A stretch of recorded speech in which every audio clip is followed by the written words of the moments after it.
थी तो मेरी सभा में खाली 20-25 महिलाएं आती, तो मैं पिताजी से पूछती थी कि महिलाएं क्यों नहीं आती प्रचार करने के लिए, महिलाएं क्यों घर से बाहर नहीं निकलती हैं। लेकिन जब मैं अपनी सभा में जा रही तो महिलाएं 50-60 रहती है, तो मुझे बहुत खुशी होती है घर से बाहर निकल रही है। मैं ये मानती हूँ कि मेरे भगवान डॉक्टर भीमराव अम्बेडकर जी हैं, क्योंकि उनके कारण आज मैं खड़ी होकर यहाँ बोल सकती हूँ। मैं ऐसे समाज से आती हूँ जहाँ हम लोग को बोलने का अधिकार नहीं था, चलने का अधिकार नहीं था, स्कूल में पढ़ने का अधिकार, राइट टू वोट देने का अधिकार नहीं था। लेकिन बाबा साहब की वजह से आज एक प्लेटफॉर्म पे सभी जाति के लोग खड़े हो सकते हैं। मैं यही कहूंगी, यहाँ बहुत सारे बच्चे हैं और इनका भविष्य बहुत आगे जाएगा और यही हमारे भविष्य हमारे देश के। लेकिन दुख इस बात का होता है कि समाज में जब मैं निकलती हूँ, आज भी महिलाएं घर से बाहर नहीं निकलती, उनको अपने हक अधिकार के बारे में नहीं पता है। कहते हैं बाबा साहब के बारे में सुना तो है, लेकिन अपने हक अधिकार के बारे में नहीं पता। तो खाली नाम सुनने से आप उनका सम्मान नहीं करेंगे, जब उनकी बातों का सुनो तब उनका सम्मान होगा। क्योंकि बाबा साहब ने कहा था, जब लड़कियां पैर पे खड़ी होती है तो पूरा समाज, परिवार, पूरा देश आगे बढ़ता है। और मेरा मानना है हमारे देश में और हमारी आर्टिकल में लिखा है कि लड़की लड़का को एक सम्मान देखा जाता है। कहने तो लोग कहते हैं कि पिताजी को कि बेटा को राजनीति में क्यों नहीं लाए, हमारे भाई सब कहते हैं कि बेटी को राजनीति में क्यों नहीं लाया। तो मेरे पिताजी हमेशा कहते हैं मैं बेटी और बेटा में कोई फर्क नहीं करता हूँ। इसलिए उन्होंने मुझे कहा कि मेरी बेटी चाहेगी तो मेरी बेटी चुनाव लड़ेगी, वो लड़की लड़काओं को एक सम्मान मानता हूँ। तो खाली अम्बेडकर जी के कहने से देश आगे नहीं बढ़ेगा, उनकी बातों को नहीं सुनना पड़ेगा, उनकी बातों को आपको माता जी किसको वोट देंगे आप। तो कहते बच्चे अभी ना पता, जो बोलेंगे घर वाले उनके हिसाब से करेंगे। लेकिन आप ये बताइए, राइट टू वोट देने का अधिकार बाबा साहब ने दिया है, तो क्यों दिया है? ताकि महिलाएं उनका पार्टिसिपेशन बढ़े, ताकि महिलाएं भी सोचे कि कौन सा नेता जो उनका विकास कर सकता है। लेकिन जो हमारे देश की बेटियां हैं, जो हमारे देश की महिलाएं हैं, उनको यही नहीं पता वो वोट किस बेसिस पे देना है, तो समाज कैसे आगे बढ़ेगा। अगर जिस दिन मैं निकलूं, अब मैं कहती हूँ पहले आप बताइए आप वोट किसको देंगे, आप खुद का डिसीजन आपका होना चाहिए। ये नहीं कि जो मेल पर्सन बताए वो सुन के आप वोट करें। क्योंकि जब मैं प्रचार में सब कहते हैं 5 किलो राशन मिल रहा है, तो 5 किलो राशन को जो अधिकार किसने दिया है, वो भी बाबा साहब के संविधान ने दिया है। मैं आपसे यही कहूंगी कि किसी भी समाज से आए, लेकिन अगर आपको पढ़ने का अधिकार दिया है, बोलने का अधिकार दिया है, एफआईआर दर्ज करने का अधिकार दिया है, हक की लड़ाई लड़ने का अधिकार दिया है, बाबा साहब ने दिया है। लेकिन आज कुछ ऐसी ताकतें हमारे देश में जो उनका सम्मान नहीं करते हैं। मैं यही कहना चाहती हूँ आप सभी को कि अपने बच्चों को, जैसे मेरे पिताजी ने कहा था 4 दिन तो मेरी बिटिया सांसद बन गई आज, लेकिन मैं यही कहूंगी अगर मैं सांसद बनी हूँ तो आपके आशीर्वाद से बनी हूँ, आपके प्यार से बनी हूँ, आपके स्नेह से बनी हूँ। मैं आपको ये बताऊंगी कि कई लोग ऐसे कहते हैं कि पैसा नहीं है कैसे पढ़ेंगे, कोई बैकग्राउंड नहीं है कैसे पढ़ेंगे, ऐसी कास्ट से बिलोंग करते हैं। ऐसी कास्ट से तो मैं भी बिलोंग करती हूँ। मैं ये मानती हूँ कि मैं प्रिविलेज हूँ, मुझे एक अच्छा घर मिला है, पढ़ने लिखने के लिए मेरे पिताजी ने पढ़ाया है मुझे। लेकिन आप सबको ये भी पता होगा कि मेरे पिताजी के पास तो कोई पैसा नहीं था, वो भी ऐसे समाज से आते हैं जहाँ पर पढ़ने लिखने का अधिकार नहीं था। मेरे दादाजी किसान थे, खेती करते थे।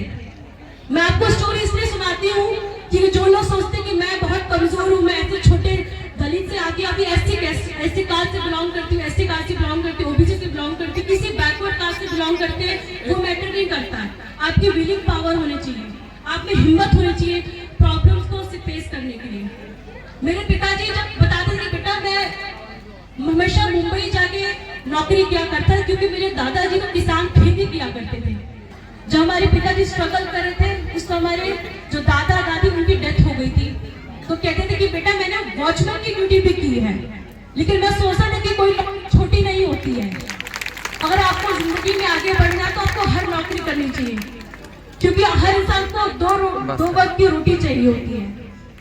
वो राजदूत आज भी रखा है, और जो पिताजी के साथी हैं पुराने सभी लोग जानते होंगे कि वो राजदूत से प्रचार करते थे। जरूरी नहीं है कि आपको नेता बने, आपको गाड़ी चाहिए, 4-5 गाड़ी चाहिए, काफिला, तभी आप नेता बन सकते हैं।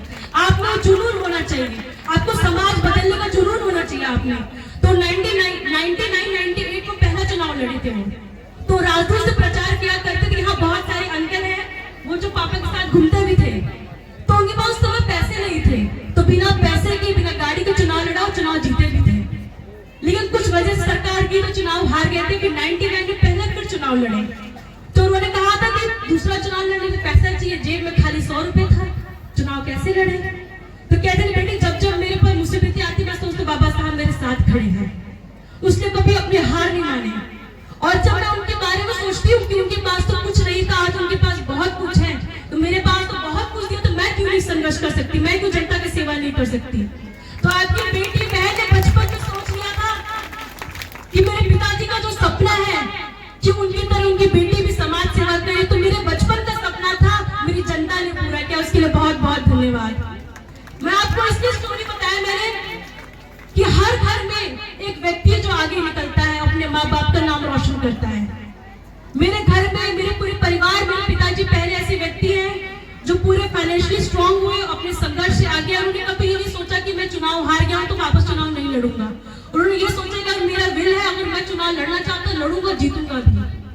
तो आज मैं 25 साल में सांसद बनी हूँ, कम उम्र में बनी हूँ, लेकिन मुझे पता है कि मैं यहाँ पहुंची हूँ, कैसे पहुंची हूँ। मेरे पिताजी ने बहुत मेहनत की है। मैं ये आपसे कहूंगी कि एजुकेशन के, अगर बच्चे एजुकेट रहेंगे तो देश आगे, समाज सब बढ़ता है। लेकिन आप ये सोचिएगा तो एजुकेशन का मतलब ये नहीं कि सिर्फ जो हमारे प्रेसिडेंट है वो ऐसे कास्ट से बिलोंग करते हैं, बाबा साहब की वजह से छोटे में बन गए 25 साल में ही। तो मैं ये कहूंगी कि मैं चाहती हूँ मेरे क्षेत्र से बहुत सारी महिलाएं जो पॉलिटिक्स में है वो भी आगे बढ़े, क्योंकि आपका रिप्रेजेंटेशन बढ़ेगा, आपका पार्टिसिपेशन बढ़ेगा तो और मजबूत होंगे। तो महिलाओं को तो आगे आना ही पड़ेगा। और मेरा पूरा मेरा एम बना है, मैंने प्लान किया है कि कैसे महिलाओं को निकालना है घर से। अगर खासकर महिलाओं को बोलूंगा अपने बच्चों, अपनी बेटियों को पढ़ाइए, क्योंकि पढ़ेंगे तभी आपका नाम रोशन होगा।